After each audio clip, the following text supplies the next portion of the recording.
নমস্কাৰ মই নেহা স্বাগতম জনাইছো সকলোকে মোৰ ইউটিউব চেনেল টক্স উইথ নেহালৈ এটা নতুন ভিডিঅ'ৰ সৈতে মই আজি আপোনালোকৰ মাজলৈ লৈ আহিছো মৃণাল কলিতাৰ দ্বাৰা ৰচিত জনপ্ৰিয় অসমীয়া গল্প বকুল ফুলৰ দৰে আজি মই ইয়াৰ তৃতীয়টি খণ্ড আপোনালোকৰ মাজত পাঠ কৰিম আৰু আপোনালোকে শুনিব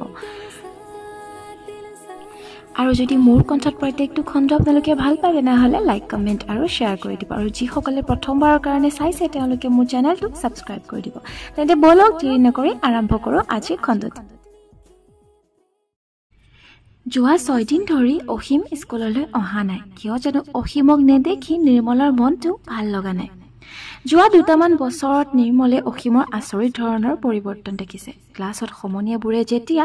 খেল ধেমালি কৰি হাঁহি ফূৰ্তি কৰি থাকে অহিমে তেতিয়া বকুল ফুল জোপাৰ তলত অকলে বহি থাকে বহিনো কি ভাবে আকাশ পাতাল ভাবি থাকে সিহে জানে যিমানে ওপৰৰ শ্ৰেণীলৈ আহি আছে সিমানে তাৰ পঢ়া বেয়া হৈ আহিছে অথচ যেতিয়া সিহঁতে এই স্কুলখনত পঞ্চম মানত নাম লগাইছিল তেতিয়া সিহঁতৰ শ্ৰেণীটোৰ আটাইতকৈ চোকা ল'ৰাজন আছিল অহিম একেৰাহে 3টা বছৰ সি প্ৰথম হৈছিল নিৰ্মল আছিল দ্বিতীয় কিন্তু হঠাতে অষ্টম মানৰ পৰীক্ষাবোৰ আচৰিত ধৰণে বেয়া হ'বলৈ ল'লে বছৰীয়া পৰীক্ষাত প্ৰথমৰ পৰা 15 নম্বৰ হ'লগৈ আৰু এইবাৰ নৱম মান শ্ৰেণীত হ'লগৈ 47 নম্বৰ আটাইতকৈ শেষৰ ল'ৰাজন পৰীক্ষাৰ ফলাফল ঘোষণাৰ দিনা সেই খঙতে মহেন্দ্ৰ মাষ্টৰে অহিমক চৰিয়াইছিল দূৰৰ পৰা সেই দৃশ্য নিৰ্মলে দেখিছিল কিন্তু অহিমক এই কথা জানিবলৈ কোনো পথ্য দিয়া নাছিল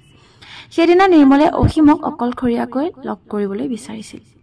সেইবাবে সি স্কুলৰ পৰা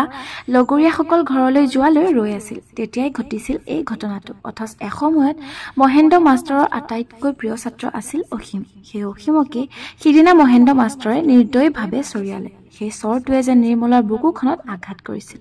আজি মহেন্দ্ৰ মাষ্টৰৰ অতি মৰমৰ ছাত্ৰ হ'ল নিৰ্মলৰ এনে লাগিল সি যেন মহেন্দ্ৰ মাষ্টৰৰ আজি মহেন্দ্ৰ মাষ্টৰৰ অতি মৰমৰ ছাত্ৰ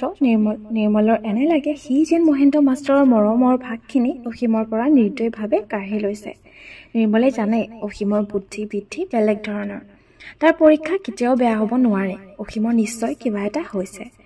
নিশ্চয় খুব ডাঙৰ সমস্যা এনে সমস্যা যাৰ বাবে সি ভালকৈ পঢ়িব নোৱাৰি লগৰীয়াৰ লগত ৰং ধেমালি কৰিব নোৱাৰি আনকি শ্ৰেণীৰ শিক্ষকে হাঁহি উঠা কথা এটা ক'লেও প্ৰাণ খুলি হাঁহিব নোৱাৰে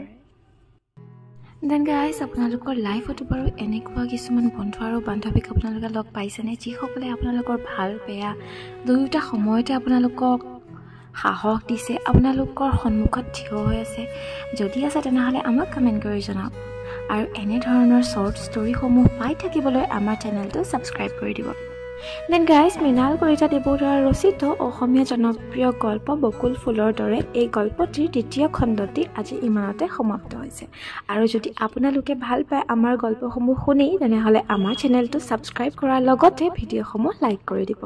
দেন গাইজ এতিয়া মই বিদায় লৈছোঁ চতুৰ্থ খণ্ডটি লৈ মই পুনৰ আপোনালোকৰ কাষ চাপিম ধন্যবাদ